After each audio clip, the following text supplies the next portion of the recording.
Hello everybody, it's your maths task for today and it's some more subtraction.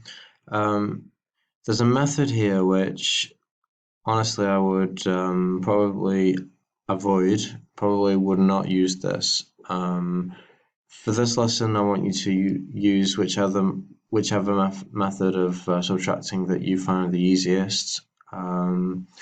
So you've got to firstly look at two climbers. They're all working in pairs, working in twos. You've got to say how much further the person at the top has climbed to the person at the bottom. So just to show you those a little more clearly, the first one is done for you, but that's the first pair, those two people here with those two numbers. So it's this number minus this one, or this one counting up to that one. So question two, it's this number and this number. Question three, it's this one and this one.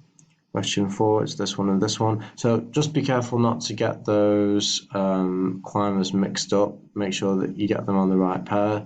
They all have their own kind of mountain or hill or muddy field which they are climbing up. So you should be able to see that quite clearly. And then there's just a few more questions for you to have a go at the bottom. The OWL questions, some people got a bit stuck on those yesterday. The OWL questions are extra challenges, and if you can have a go at them, that's fine. But don't worry if you don't understand those.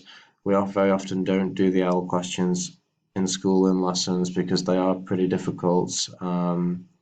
So by all means, have a look at it, try it, but don't be too worried if you don't understand those OWL questions at the bottom, and that goes for all of the pages. Unless I tell you that you need to do it. It's a bit of an extra.